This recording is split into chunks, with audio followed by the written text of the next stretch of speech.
tanto de los mineralocorticoides como de los glucocorticoides. Hemos visto que los mineralocorticoides son aquellos que tienen que ver con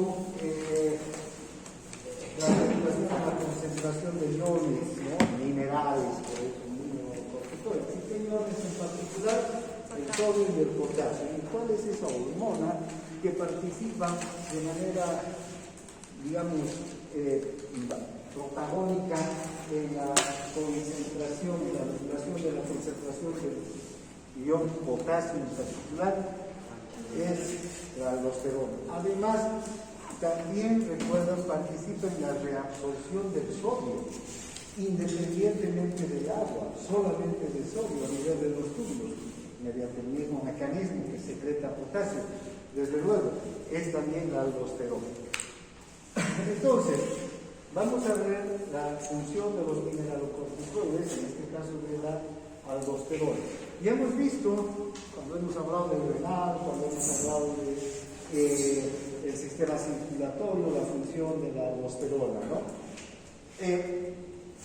¿Qué pasa si falta aldosterona, si no hay producción de aldosterona por la glándula suprarrenal? Lo que vamos a tener es un aumento del potasio a nivel extracelular. Y ustedes saben que en el líquido extracelular el potasio se tiene que mantener en concentraciones, digamos, muy, en límites muy estrechos, ¿no?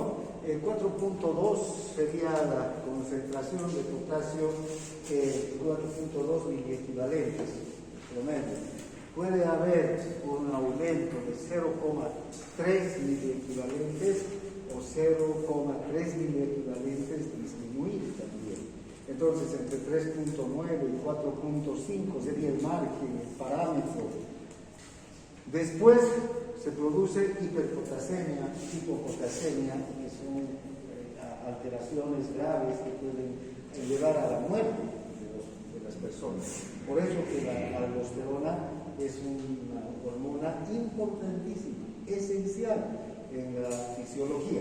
Si aumenta el potasio en el líquido extracelular, va a traer, por ejemplo, hiperpotasemia. Pero además va a desaparecer el sodio y el cloruro y va a haber una disminución del volumen del líquido total y del líquido extracelular. Va a disminuir las concentraciones del líquido intracelular y del líquido extracelular y del líquido total, ¿no? del cuerpo.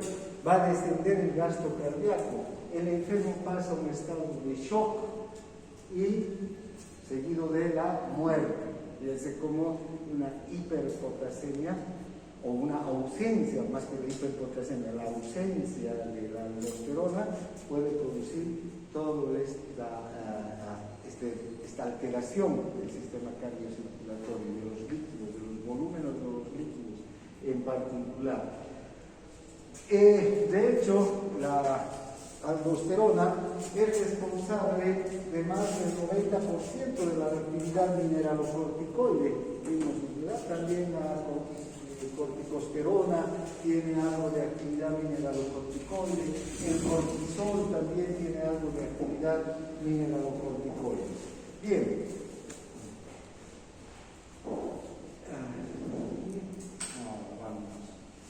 Ahora, vean los efectos renales y circulatorios de la aldosterona. Cuando la aldosterona funciona, aumenta la reabsorción de sodio y la secreción de potasio a nivel de las células principales en los túbulos colectores. Además, el exceso de aldosterona puede aumentar el volumen de líquido extracelular. ¿Por qué? Porque va a retener mucho sodio, al contrario de la ausencia. Si falta aldosterona, va a haber una disminución del líquido, ¿verdad? En cambio, si hay un exceso de aldosterona, va a aumentar este líquido. Por el contrario, va a haber más líquido extracelular, más líquido en la sangre también, ¿no? Y va a aumentar, al aumentar el volumen sanguíneo, va a aumentar ¿qué cosa? La presión arterial. El exceso también puede producir hipopotasemia. Cuando hay exceso de aldosterona, ¿qué va a ocurrir? Se va a eliminar una gran cantidad de potasio, porque la aldosterona está directamente vinculada con la secreción de potasio hacia los túbulos y de los túbulos eliminar el potasio a la orina, ¿no? Y esa hipopotasemia puede producir debilidad muscular, ¿no? El déficit también puede producir toxicidad cardíaca, la hipopotasemia, cuando hay más bien la eliminación de potasio o en exceso. El exceso también puede aumentar la secreción tubular de iones hidrógeno en las células intercaladas. ¿Por qué será que en las células intercaladas va a haber un aumento de la secreción de iones hidrógeno? Por el potasio. Por el potasio mismo, porque se secreta más potasio, o sea, hay más potasio en el fluido, en el líquido que está en los túbulos, y entonces se intercambia mayor cantidad de potasio por hidrógeno. Porque en las células intercaladas, esa ATPasa de hidrógeno, ¿qué es lo que hace? Intercalar hidrógeno con potasio, ¿no?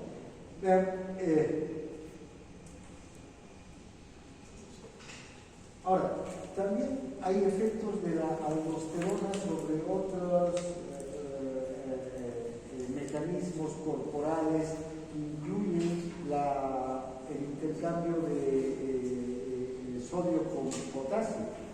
Va a actuar sobre las glándulas sudoríparas, las glándulas salivales, las células epiteliales intestinales.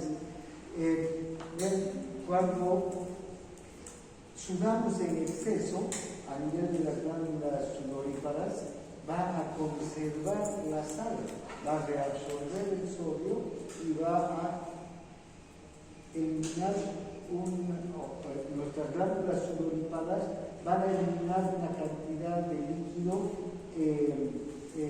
con menos contenido de sodio para no perder el sodio, ¿sí? Para conservar el sodio. Entonces ahí también se activan ATPasas en los conductillos de las glándulas sudoríparas. En las glándulas salivares, ¿recuerdan lo que hace o cómo se transforma la saliva que es secretada directamente del canal del racino al canalículo, y cómo esta saliva que en estos canalículos tiene las mismas concentraciones de sodio, de cloro, de potasio y de bicarbonato que el plasma, a medida que va avanzando por los conductillos y los conductos hasta desembocar en la boca, la salida de las parótidas, la salida de las sublinguales. En estos conductillos hay ATPasas que reabsorben sodio e intercambian con potasio. Y además también hay un contratransporte cloro-bicarbonato, de tal suerte que la saliva, ¿cuánto contiene de sodio? 15 miliequivalentes, cloro 15 miliequivalentes, en cambio el potasio 30 miliequivalentes, bicarbonato entre 50 y 70 miliequivalentes. Fíjense cómo se transforma las características de la saliva. Esa es función de la aldosterona. Y también en las células epiteliales intestinales potencia la absorción intestinal de sodio de las ATPasas que están en el intestino. Ahora, vean, ¿cuál es el mecanismo celular de acción de la aldosterona entonces? ¿Por qué produce estos efectos en las células la aldosterona?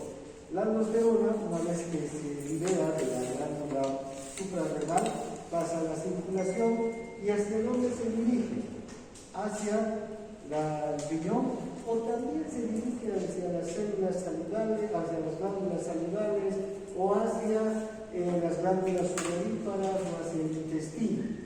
La principal función de la aldosterona la recuerda usted en el riñón, porque ahí es donde controla, ¿no? Realmente la concentración de potasio. Ahora, si vemos como ejemplo la célula principal, vean, en el riñón, las células epiteliales, ¿no?, que están en el riñón. Fíjense, la aldosterona va a llegar y va a ingresar directamente a la célula, va a ingresar por liposolubilidad. Ya sabemos que la aldosterona es, perdón, ustedes, yo estoy aquí, mejor voy a utilizar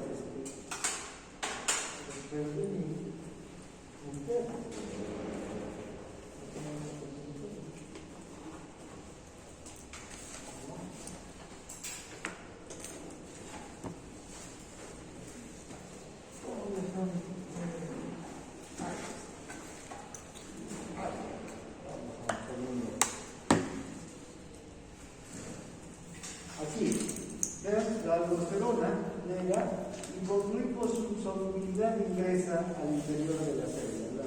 Es un corticoide, es liposoluble y entonces directamente ingresa a la célula. Y aquí está el receptor, ¿ven? MR, este es el receptor mineralocorticoide, el receptor de la aldosterona. Una vez que la aldosterona se une al receptor, ingresa al núcleo. Y fíjense cómo en el núcleo se ubica junto a los genes, ¿no?, al ADN, y activa la transcripción génica. ¿Y qué hace? Activa la transcripción para dos tipos de proteínas en particular. ¿Ven? Una que es la ATPasa sodio-potasio, esta aumenta la cantidad de ATPasas, entonces, que se van a poner en la membrana vasolateral de la célula, y también aumenta los canales de sodio, estos canales de sodio que están en la membrana luminal, aquí desde donde se va a reabsorber el sodio, desde el tubo. Entonces, cada vez que hay que reabsorber sodio y secretar potasio, fíjense, la aldosterona llega, activa esta ATPasa, primero ingresa al núcleo, produce, sintetiza estas bombas, muchas bombas que se ponen aquí, y activa la secreción de potasio intercambiando por el sodio. Y el sodio es arrastrado desde el espacio de la luz del tubo, ¿no?, desde el tubo. Y el potasio por difusión va a pasar luego desde la célula hacia el túbulo y se va a excretar por la orina. ¿Verdad? Entonces, esta es la acción de la ATP, de la aldosterona. Entonces, va a promover la síntesis de esta ATPasa. Esta es una enzima, tiene una función ATPasa, precisamente, tiene una función enzimática. ¿Por qué es una enzima esta? ¿Qué hace? Además de transportar el sodio y el potasio, ¿por qué se la llama enzima? ¿Por qué es una enzima? Porque sin el ATP. Porque hidroliza al ATP. Tiene una función ATPasa, por eso se llama ATPasa, porque hidroliza al ATP. Y ese ATP hidrolizado, un fosfato de alta energía, se va a unir a la bomba, a la proteína, y va a producir el intercambio de potasio y de sodio, ¿no? Bueno, esto ya lo hemos visto antes. Ahora, ¿cómo se regula la secreción de la aldosterona? La secreción de la aldosterona se va a regular, en primer lugar, a partir de la concentración de iones potasio. Si aumenta la concentración de iones potasio, potasio en el líquido extracelular, aumenta la secreción de aldosterona. ¿Sí? Disminuye la concentración de potasio en el líquido extracelular, disminuye también la secreción de aldosterona por parte de la glándula. También el aumento de la actividad del sistema renina-angiotensina va a aumentar la secreción, va a incrementar la secreción de la aldosterona. Recuerda, cuando disminuye la presión arterial, se activa el sistema renina-angiotensina, la angiotensina 2 se dirige hacia la glándula suprarrenal y ahí estimula a la secreción de aldosterona. Entonces, estos dos son los estímulos principales que van a producir la secreción de aldosterona. Fíjense que el incremento de la concentración de iones sodio en el líquido extracelular apenas reduce la secreción de aldosterona. Casi no hay, no interviene el sodio en la regulación de la aldosterona. El sodio tiene otros mecanismos de control, la natriuresis por presión. Por ejemplo, si aumenta el sodio en el líquido extracelular, se activa ese mecanismo de natriuresis por presión en los riñones, ¿no? Donde la aldosterona no tiene nada que ver. Entonces, el sodio no está casi vinculado a la secreción de aldosterona, ni a la secreción, ni a la, digamos, al ahorro, digamos, ¿no? la disminución y la secreción de la aldosterona. Ahora, se necesita ACTH de la adenohipófisis para la secreción de aldosterona, aunque no es un efecto, no tiene un efecto regulador. No es que la presencia de la ACTH va a aumentar o va a disminuir por mecanismos de retroalimentación negativa la secreción de aldosterona, como ocurre con el cortisol. En el caso del cortisol, la ACTH sí va a regular la secreción de cortisol, va a aumentar o va a disminuir. Para que la ACTH solamente interviene para disponer de pregnenolona en las células glomerulares donde se produce la aldosterona. Después no va a intervenir en la regulación. En realidad, quienes intervienen en la regulación son los iones potasio y la angiotensina. ¿Ya? Esas son dos. Bien. Ahora hablemos de las funciones de los glicocorticoides. Hemos visto que los glicocorticoides se producen en la zona fasciculada de la corteza de la glándula suprarrenal, ¿no? Estos glicocorticoides sí necesitan de la presencia de la ACTH.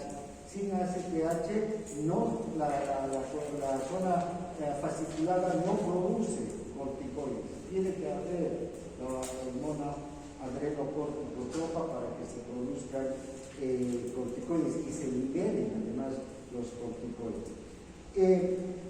Los glucocorticoides ejercen funciones esenciales para prolongar la vida de los animales, entre ellos el ser humano, ¿no? Por eso, sin corticoides, la vida no es posible. Si deja de funcionar la corteza suprarrenal y deja de producir corticoides, entramos en un coma.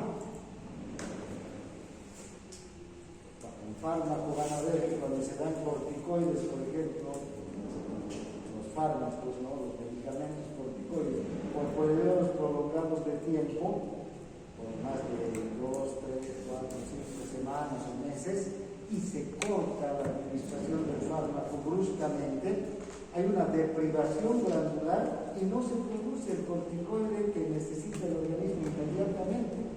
Va a tardar mucho en volverse a producir corticoides.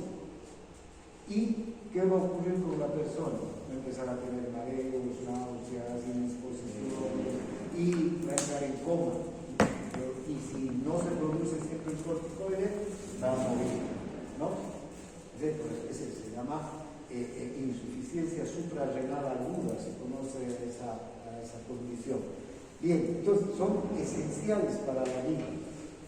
Intervienen los sistemas metabólicos de utilización de los hidratos de carbono, de las proteínas y de los lípidos.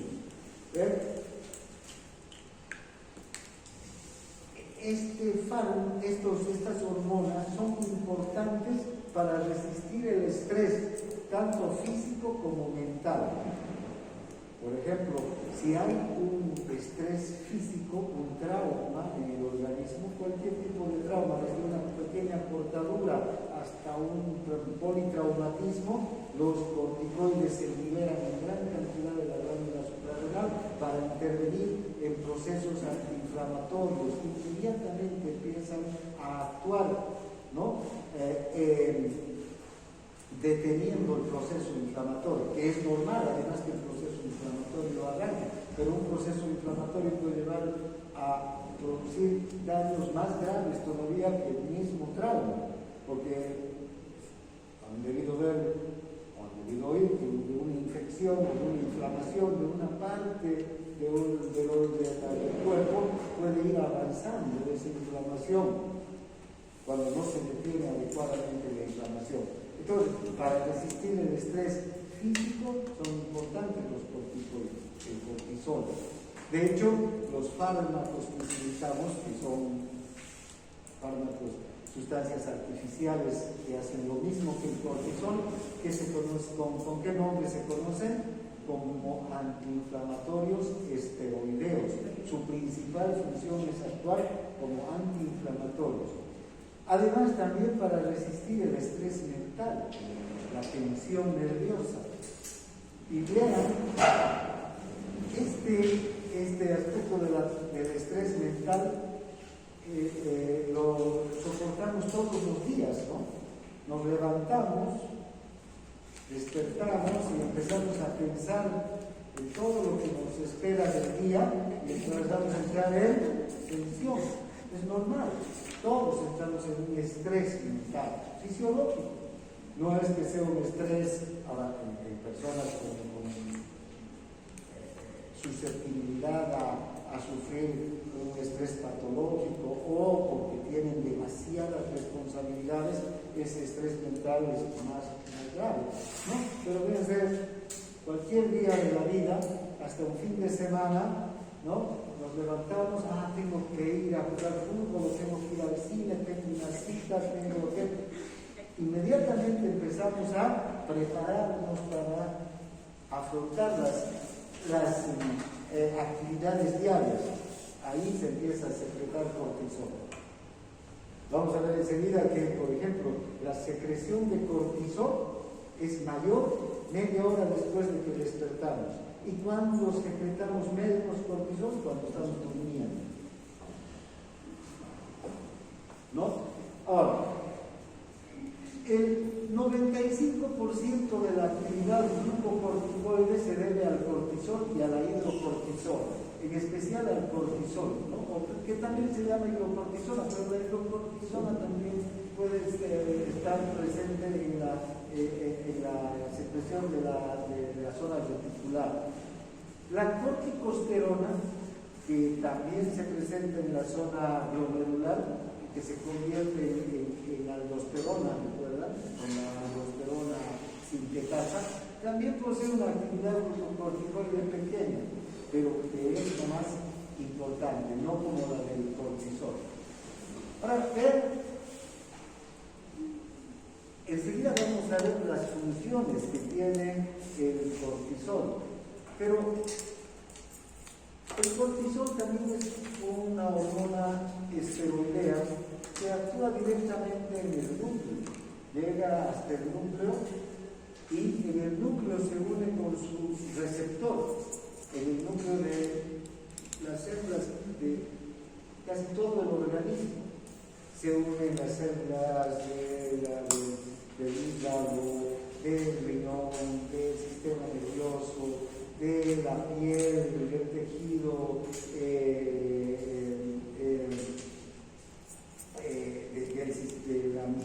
vía gastrointestinal, en fin, el cortisol tiene funciones por todo el organismo.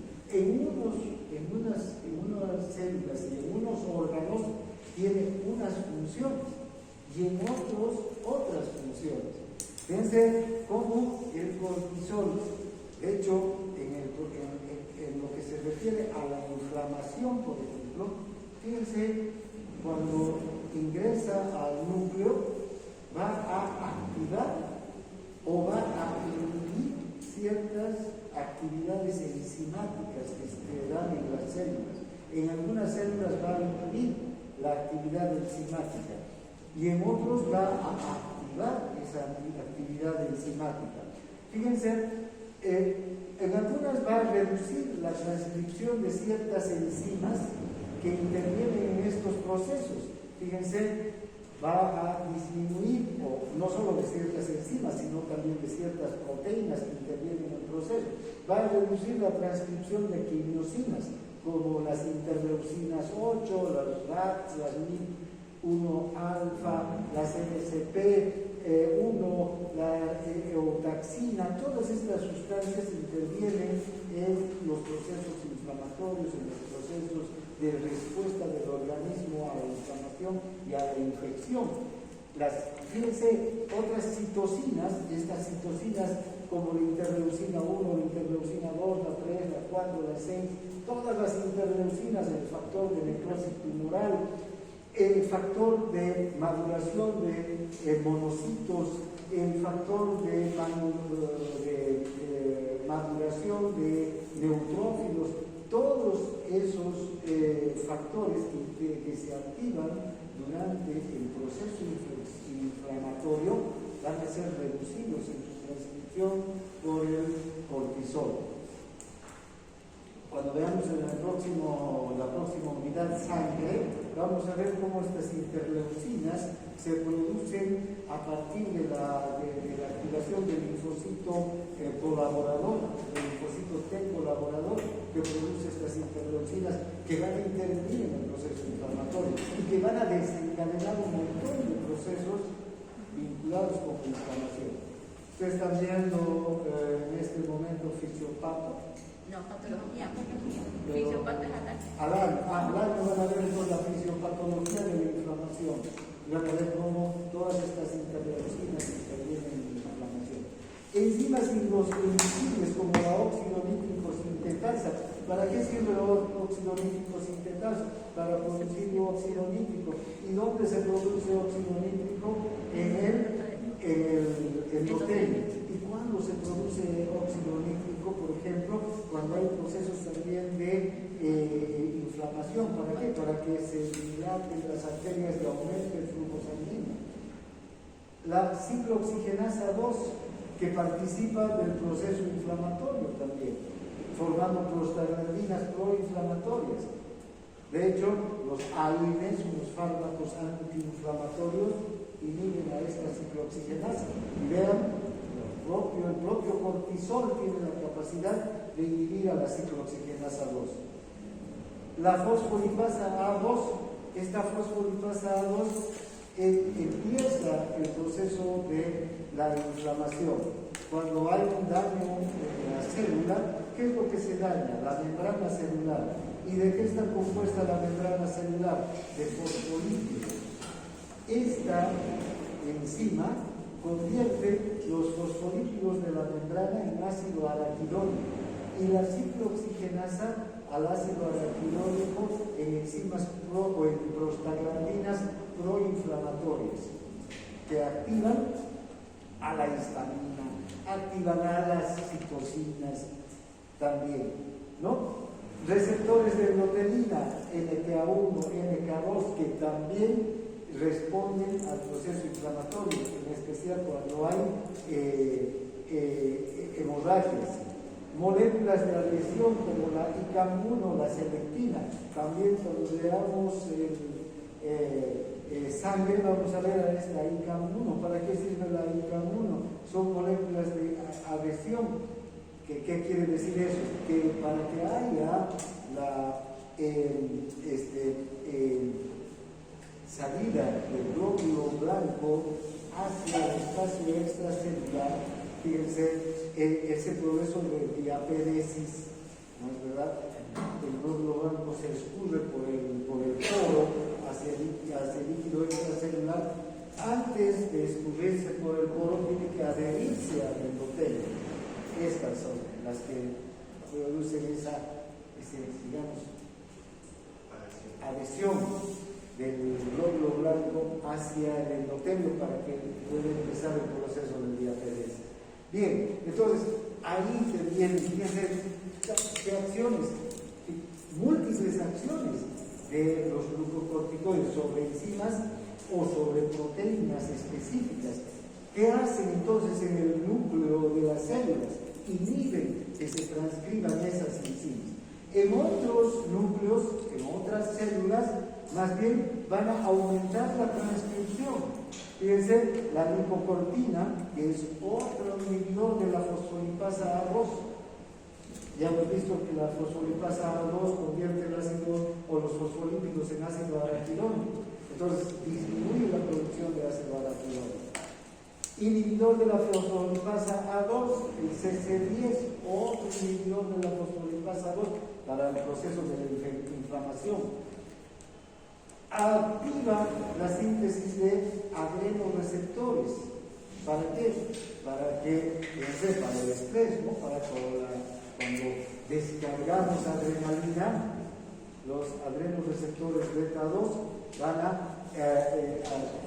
aumentar en su transcripción y puedan ser activados. Es antagonista del receptor de la interleucina 1. La interleucina 1 interviene directamente en el proceso de inflamación. Y inhibidor del factor de necrosis tumoral, inhiben la síntesis de genes proinflamatorios, IKB-alfa, es inhibidor del factor de necrosis y también de los genes proinflamatorios. Entonces, como ustedes pueden ver, hay muchísimas acciones genómicas que tiene el cortisol en el organismo. Ahora, veamos ahora ya los efectos del cortisol sobre el metabolismo de los hidratos de carbono. El cortisol estimula la gluconeogenia. ¿Qué es esto? Esto hace que se formen hidratos de carbono a partir de proteínas y de otras sustancias. Aumenta entonces también la formación de enzimas en los hepatocitos. A nivel del hepatocito, el cortisol va a actuar en el núcleo del hepatocito, haciendo que se formen enzimas que participan en la gluconeogenia, ¿no? Convertir los aminoácidos en glucosa.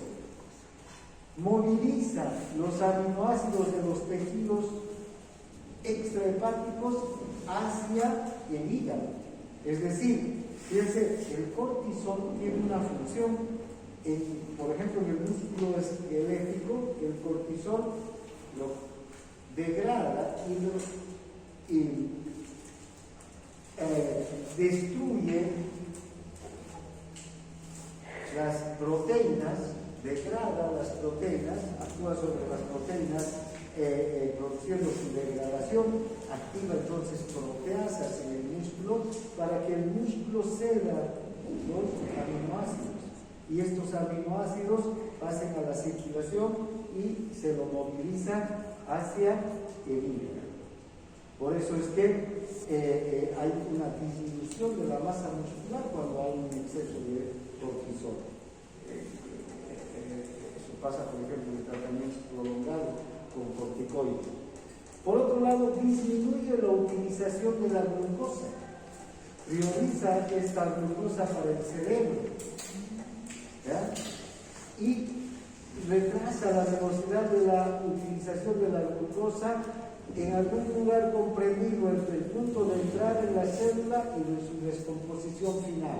Entonces, fíjense, va a inactivar a las enzimas de la glucólisis, ¿no? Luego, incrementa la glucemia, como disminuye la utilización de la glucosa por los tejidos, Entonces, la glucosa prácticamente no entra a las células. ¿Dónde se queda la glucosa? En la sangre. Y aumenta la glicemia. A esto se llama como diabetes suprarrenal. ¿No? Ahora, fíjense, esa glucosa que está en la sangre va a ser priorizada, por ejemplo, para el cerebro, ¿no? Porque el cerebro necesita de glucosa para actuar. Ahora, esto hay que tener en cuenta que en un paciente diabético se va a incrementar más todavía la glucosa gracias a la presencia del cortisol. Normalmente, el cortisol fisiológicamente hace aumentar la glucosa tanto en pacientes no diabéticos como diabéticos. Pero ¿qué pasa si damos un corticoide, un fármaco corticoide a un paciente diabético? Lo vamos a elevar su glucosa, ¿no? Hay que tener en cuenta eso. También hacen que suba la presión arterial, pero no por un mecanismo directamente vinculado con la presión arterial, sino que en hipertensos lo que hace es disminuir el efecto de los antihipertensivos. Ahora, ver los efectos del cortisol sobre el metabolismo de las proteínas. Ya hemos visto que va a movilizar aminoácidos, ¿verdad? Para que se conviertan en glucosa. Entonces va a reducir las proteínas celulares de los depósitos de todo el organismo. Por una parte va a intervenir evitando la síntesis de proteínas. ¿Recuerdan la glucosa, no solo todavía de la insulina, pero sí de la hormona del crecimiento? ¿Qué hace la hormona del crecimiento? Estimula más bien la síntesis de proteínas. Esta hormona, por el contrario,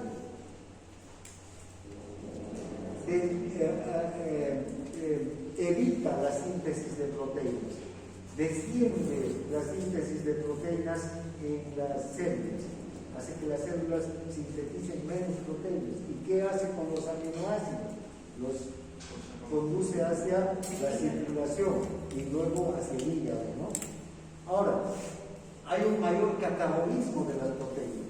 Activa proteasas que hidrolizan a las proteínas y los convierten en aminoácidos. En especial en el músculo, tiene una acción alto, que vean, el músculo es un depósito enorme de proteínas, ¿no? Entonces, desde ahí se moviliza. Aumenta más bien las proteínas en el hígado y en el plasma, incrementa el transporte de aminoácidos hacia los hepatocitos.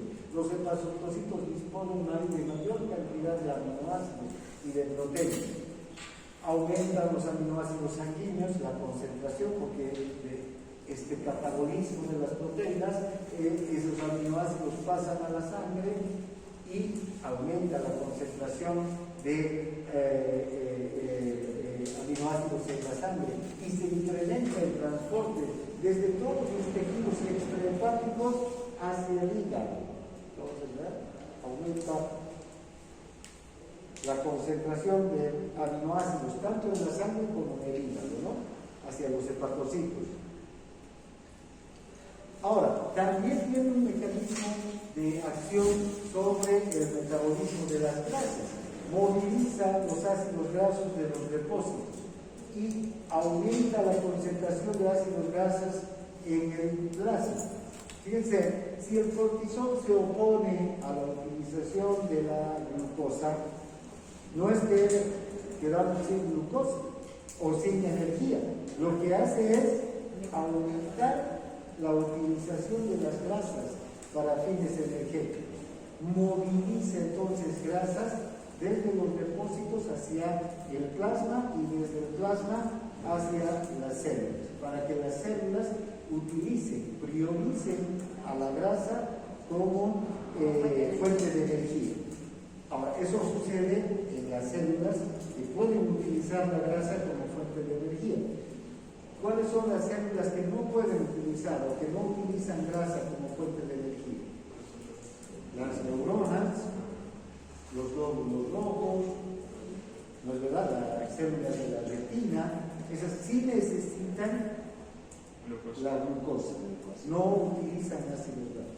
Por eso es que al final, cuando hay inanición, por ejemplo, el cortisol va a ayudar a que haya el catabolismo de todas las proteínas posibles junto con el glucano. ¿Para qué? Para convertirlo en glucosa, porque lo que le importa en última instancia ya al organismo es que la célula nerviosa no muera, ¿no? Cuando ya no hay energía para el cerebro, las personas que mueren de hambre, por ejemplo, que ya no pueden conseguir alimento por nada, están, qué sé yo, perdidos y no pueden comer, ¿no? En el desierto, ¿ya? Llegan a una completa inanición, y cuando mueren ya de hambre, cuando no hay un aminoácido que se pueda convertir en ATP para el cerebro, ¿no? Si no mueren de sed antes, desde luego, ¿no? Pero si hubiera agua, pero ni un bocado de alimento, eso es morir por inanición, ¿no? Bien, ahora, una cosa interesante, por ejemplo, cuando hay en el síndrome de Cushing, que hay una hiperproducción de cortisol, es que se movilizan las grasas de tal forma que se depositan las grasas en el cuello, ¿sí? Y en la parte superior del tórax. Entonces la persona tiene una apariencia, digamos, de robustez en la parte superior del tórax, es delgada en la parte inferior, y las piernas son delgadas, con poca musculatura en realidad, ¿no? Y poca grasa. A eso se llama cuello de búfalo, ¿no? ¿Conocen ustedes ese animal, el búfalo? ¿No? Una cabeza y un cuello y un tórax y un cuerpo, el abdomen mismo del búfalo, y la cola del gatito hacia atrás, ¿no? La parte más, digamos, fuerte está adelante. Por eso me han puesto los semiólogos cuello de búfalo a ese sitio, ¿no? Síndrome de Cushing. Pero ¿y por qué en esta parte, doctor? Porque fíjate que ahí los depósitos lo que pasa es que saca la grasa de los depósitos tradicionales. ¿Y dónde están los depósitos tradicionales de la grasa? Alrededor del abdomen, ¿no? Desde ahí lo movilizan, y esa grasa movilizada en abundancia no tiene dónde llegar, entonces empieza a acumularse en el cuello. Por ser la parte más cercana. Claro, y sí, por ser una parte amplia también, ¿no? De las caderas también, fíjate, de las caderas tenemos aquí, en especial las mujeres tienen mucho tipo de grasa en las caderas, pero también los hombres, menos que las mujeres. Y definitivamente, donde se acumula más grasa es en el abdomen. Pues desde ahí se moviliza la grasa y los abdómenes quedan muy reducidos, las piernas muy reducidas, pero el tórax amplio, y en especial el cuello. Bien, ahora, fíjense cómo actúa el cortisol durante la inflamación y durante el estrés. O sea, ¿qué es la inflamación? No es nada más que un daño, es la respuesta a un daño en el tejido. Entonces, ¿y qué es el estrés? ¿No? El estado que entra una célula en sufrir un daño. ¿Sí? Hay estrés físico, hay estrés nervioso, hay estrés mental, ¿no? Ahora, vean, ¿qué pasa si yo me caigo y me golpeo y me produzco un politraumatismo? Va a haber muchos daños en mi organismo, ¿no? Desde el punto de vista físico, puedo fracturarme, qué sé yo, producir hematomas. Desde el punto de vista mental también, puede ser, la situación por la que vivo el momento de caerme me hace entrar en un susto, ¿no? Estrés, temor. Bien, ahora, ¿qué va a ocurrir durante el estrés? El estrés físico o neurógeno provoca un aumento inmediato de la secreción de ACTH de la adenohipófisis. ¿Y por qué se va a secretar la ACTH de la adenohipófisis? ¿Por qué? Porque se va a secretar previamente la hormona liberadora del ACTH que va a ser liberada desde el hipotálamo. Y recuerden, el hipotálamo recibe todos los estímulos, incluso el susto, el miedo, el hipotálamo va a percibir. Entonces, todo el estrés nervioso y físico se va a concentrar en el hipotálamo, va a haber liberación de la hormona liberadora de ACTH y la adenohipófisis va a empezar a liberar en ese mismo momento ACTH, ¿no? La ACTH va a ir a la glándula suprarrenal y va a liberar cortisol hacia la sangre.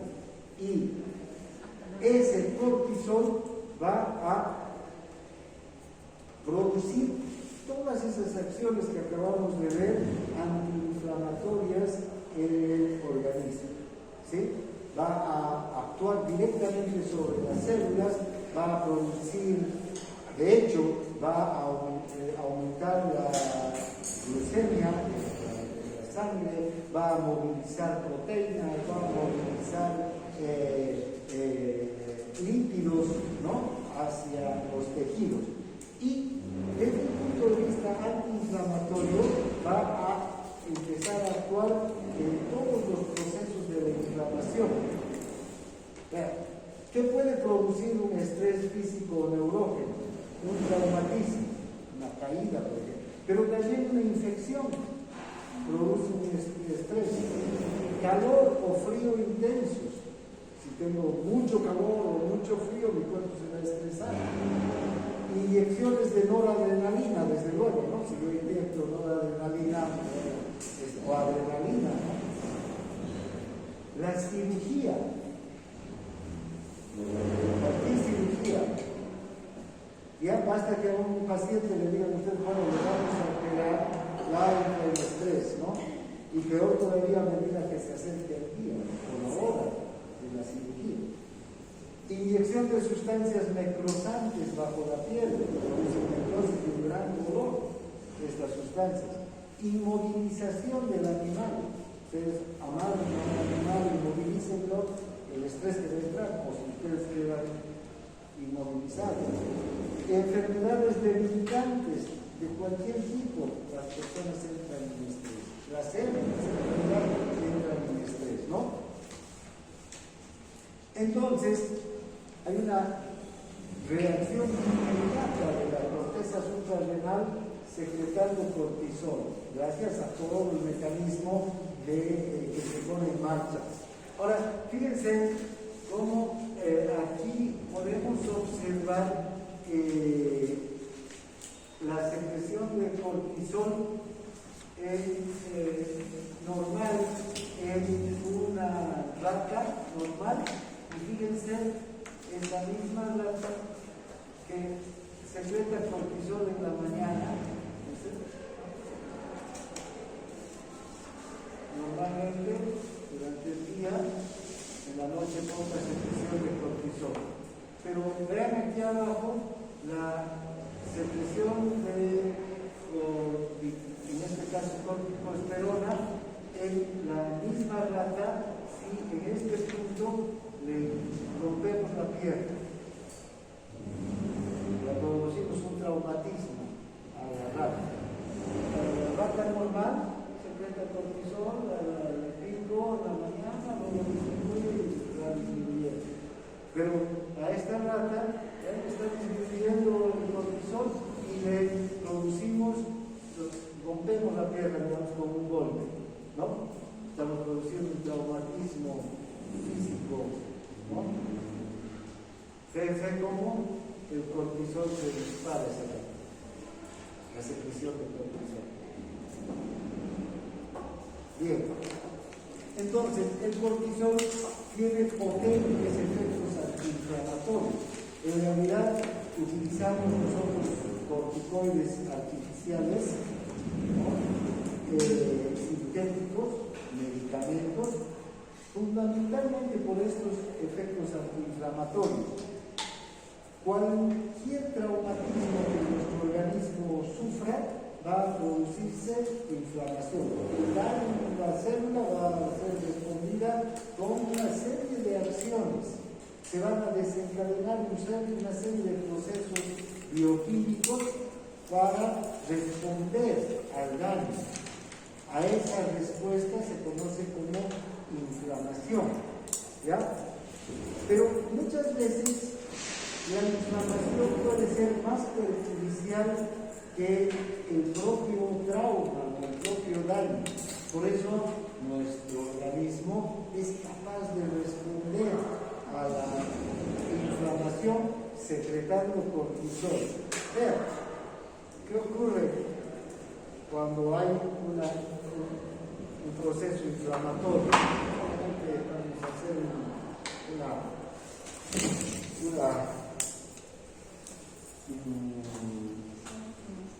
rápida. Si aquí se produce un daño en esta célula, esta es una célula, se produce un daño, se va a activar, en la membrana celular, se va a activar esa enzima, la fosfolipasa A2. ¿Ya? La fosfolipasa A2.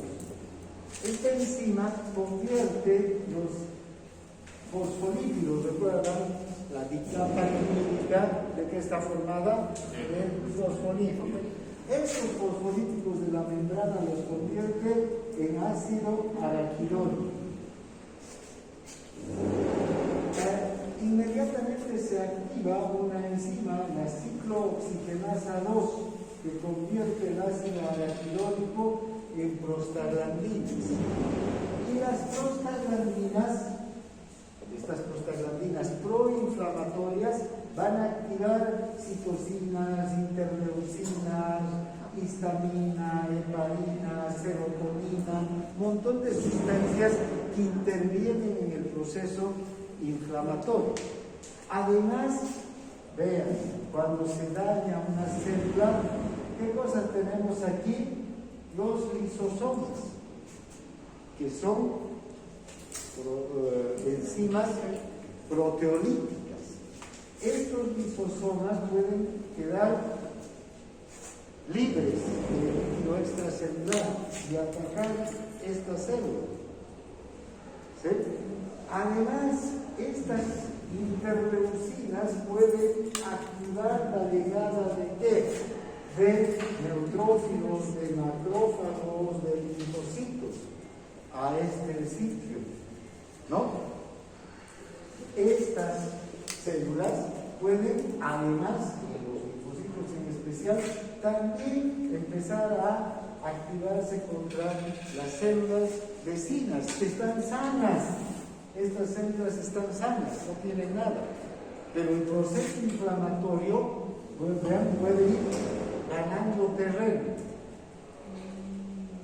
Estas enzimas proteolíticas, las interleucinas, los neutrófilos, los macrófagos, los linfocitos que llegan, pueden producir que vaya aumentando el área de inflamación. ¿Sí? Ahora, en ese instante, entonces, ¿verdad? La corteza suprarrenal empieza a producir cortisol. ¿Para qué?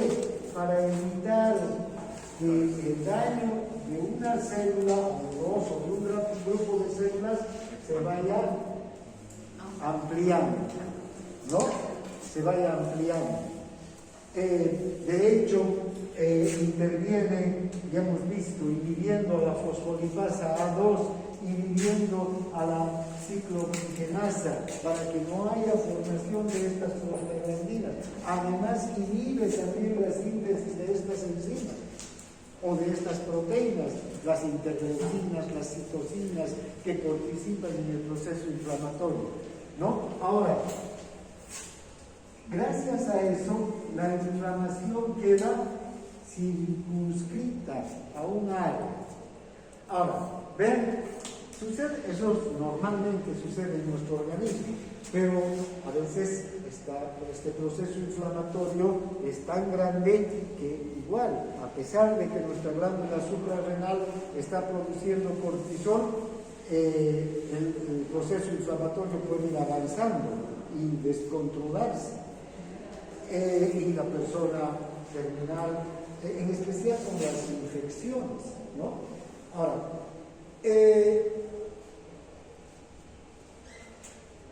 desde el punto ya de vista terapéutico, por ejemplo, cuando hay una inflamación, ¿qué hacemos los médicos?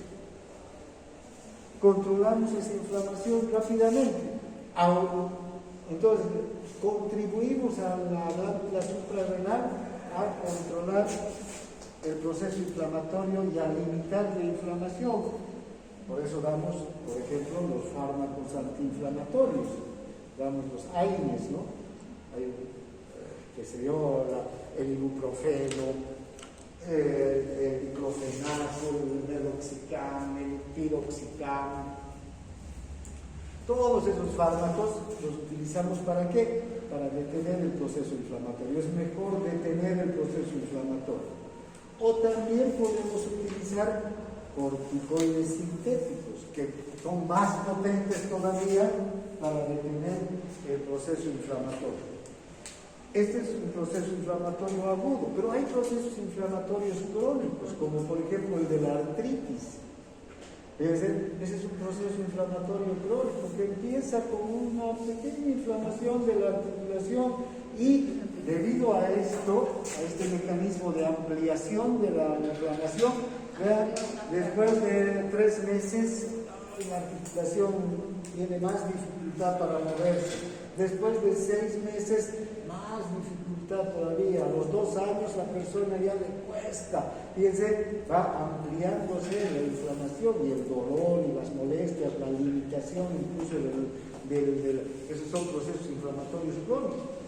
O la mayor parte de los procesos inflamatorios crónicos empiezan con una pequeña molestia, con una inflamación muy pequeña, pero va ampliándose.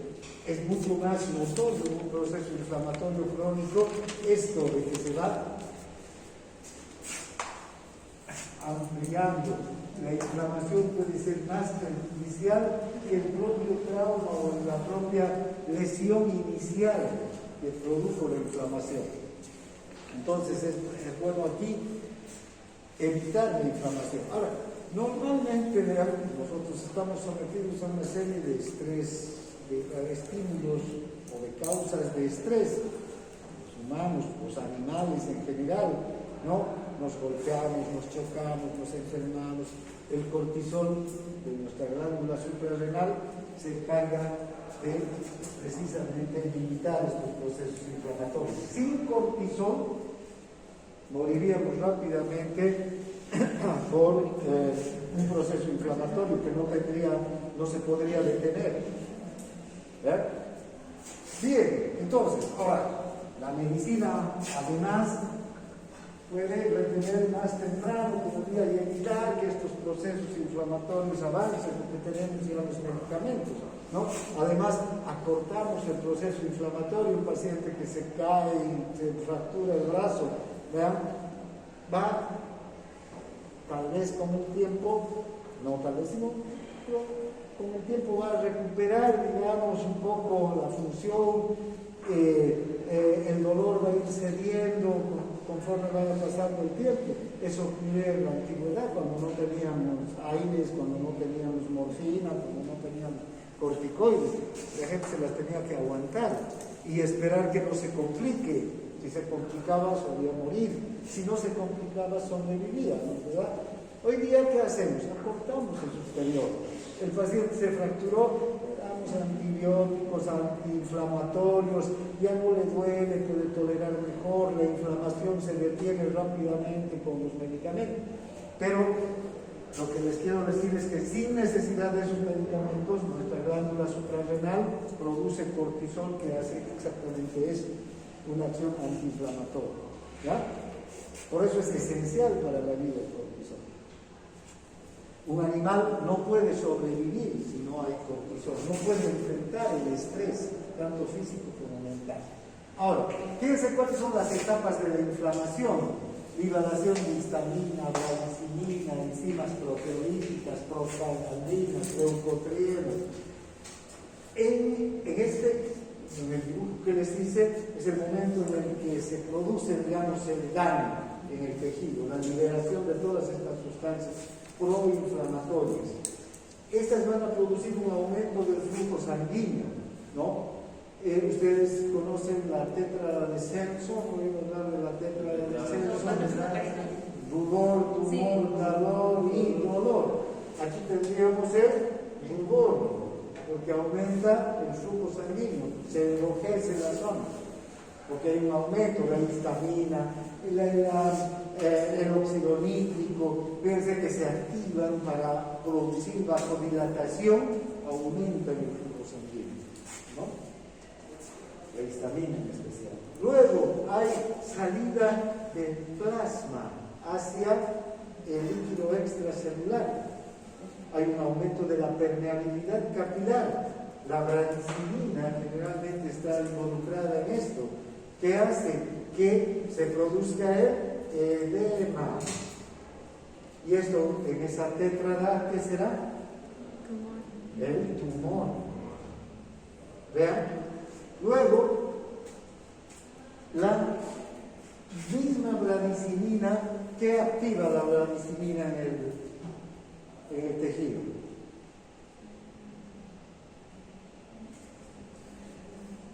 ¿Qué activa la bradicimina? ¿O quién activa a los nociceptores? ¿Ya? La bradicimina es, ¿recuerdan cuando hemos visto el dolor?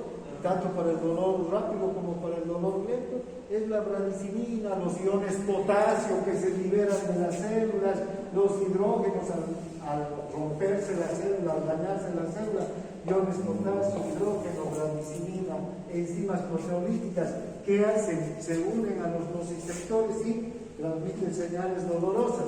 Entonces hay dolor, ¿no? La interleucina 6 que va a producir aumento de la temperatura, y eso es el calor, gracias a las prostaglandinas, estas prostaglandinas que van a activar a las interleucinas.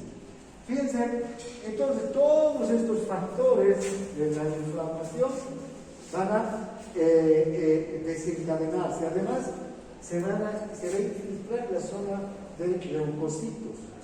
Esto puede ser favorable, pero también puede ser desfavorable, porque los leucocitos son fagocitos, producen fagocitosis, ¿no? Pueden limpiar las células dañadas, pero también pueden dañar a las células sanas. Los macrófagos también pueden tener esa función, llegan hacia la zona. Y finalmente, una vez que se ha detenido la inflamación, hay crecimiento del tejido fibroso. Ahora vean, el cortisol cuando se libera puede detener casi todas estas etapas, desde el principio hasta el final, todas las etapas de la inflamación. Si ustedes recuerdan, cuando hemos visto todas estas enzimas que se activan y se inactivan, estas, fíjense, ¿no? Actúan todas esas sobre estas sustancias, sobre la liberación o sobre la síntesis de estas sustancias que participan en la inflamación. Entonces el cortisol por sí solo empieza a detener el proceso inflamatorio y a ayudar a que los tejidos se restituyan rápidamente a sus funciones. Bien. Aquí tenemos precisamente lo que sucede en este gráfico. ¿Vean? Aquí tenemos a la fosfolipasa que actúa sobre los fosfolípidos y los convierte en ácido arachidónico. Luego aquí la ciclooxigenasa va a actuar sobre el ácido arachidónico y los va a convertir en prostaglandinas que van a participar del proceso inflamatorio. Hay otra enzima, la tromboxano sintetasa, que va a producir el tromboxano A2, que esto de los glóbulos rojos, para participar del proceso de agregación plaquetaria. Cuando hay, por ejemplo, heridas o destrucción de la pared del endotelio, el tromboxano A2 hace que las plaquetas se adhieran a la superficie lesionada del endotelio para o solucionar solo las plaquetas con un parche que se llama tapón plaquetario, o arrancar también el proceso de la coagulación sanguínea. Estos procesos son los procesos que se desarrollan durante la inflamación. Esto está bien, esto es normal que el organismo reaccione así, pero ya hemos visto que la inflamación puede ir avanzando. Hay que detener el proceso inflamatorio para que no abarque a otras células. Entonces, ahí es donde entra el cortisol, ¿no? Estabiliza, impide la inflamación, estabiliza las membranas lisosómicas, no permite que los lisosomas que se liberan de las células muertas o de las células dañadas liberen las enzimas proteolíticas, reduce la permeabilidad del capilar, evita el edema, disminuye la migración de los leucocitos a la zona inflamada y la fagocitosis de las células dañadas, y de hecho también fagocitosis de células sanas, inhibe el sistema inmunitario. Este linfocito T es tremendamente agresivo, puede dañar en su acción, por ejemplo, cuando hay infección, puede también dañar a las células del organismo. Tiene una acción de defensa muy importante, pero en algunos casos y en las zonas de inflamación puede empezar a dañar a células sanas. Por eso es que el cortisol empieza a evitar que haya una proliferación y una migración muy grande de estas células hacia las zonas inflamadas. Disminuye la fiebre, ¿no? Por la reducción de la interleucina 1 por los leucocitos. El cortisol entonces resuelve la inflamación en un plazo de horas a días. El cortisol que produce nuestra glándula suprarrenal es capaz de reducir la inflamación. Por eso es que inflamaciones pequeñas, cortes incluso pequeños que nos hacemos en la mañana y en la noche ya no hay, ¿verdad? Eso se ocupa el cortisol, no nos damos medicamentos para eso, ¿no? Bien, entonces, vean la importancia del cortisol en la respuesta frente a la inflamación. Además, el cortisol también bloquea la respuesta inflamatoria durante las reacciones alérgicas, evita el shock por la muerte por anafilaxia, bloquea también la acción de la histamina, de la bradycina, de las otras sustancias que van a producir en especial edema, ¿sí? Porque el shock anafiláctico, vean, ¿qué es lo que va a producir? Una gran fuga de líquido hacia desde el plasma hacia el líquido extracelular y produce edema, ¿no? Hay una infiltración generalizada del tejido extracelular. Y fíjense, ¿por qué muere una persona por el shock anafiláctico? ¿Por qué morirá? Por el shock anafiláctico. Hay salida de líquidos, el líquido extracelular. Hay disminución del líquido sanguíneo, del volumen sanguíneo. Y cuanto mayor sea la disminución del volumen sanguíneo, mayor la disminución del gasto cardíaco y se puede llegar a un shock hipovolémico, ¿verdad? Pero además, fíjense, cuando hay una salida excesiva de líquido y el edema que produce esta salida de líquido, puede haber un edema de glotis, un edema laríngeo. ¿Y qué ocurre ahí? Se cierra por completo la vía respiratoria. Muchos de los pacientes con shock anafiláctico mueren precisamente por eso. ¿Qué se tiene que dar para el shock anafiláctico? ¿Cuál será el medicamento ideal? ¿Qué? ¿Cuál será el medicamento ideal para el shock anafiláctico? ¿Corticoide? Claro. No. Se da el corticoide, pero después, primero se da adrenalina para restituir el gasto cardíaco, para evitar la salida, la fuga de líquido. Es decir, la adrenalina inmediatamente empieza a actuar restituyendo al sistema cardiocirculatorio, y luego se da cortisol, e incluso después se puede dar un antihistamínico, un antidiabético. Bien, entonces fíjense, eso es lo que hace. Y además evita la muerte. También tiene un efecto sobre las células sanguíneas y reduce la inmunidad de las enfermedades infecciosas. Reduce el número de linfocitos y de eosinófilos en la sangre. Disminuye la inmunidad frente a agentes extraños, el cortisol. Por eso se usa cortisol para los trasplantes, ¿no? Bien, aquí vamos a quedar, porque ya es las 10. El mecanismo de acción del cortisol, y aquí ya estamos. Luego vamos a entrar a ver los mecanismos de control y de ataque.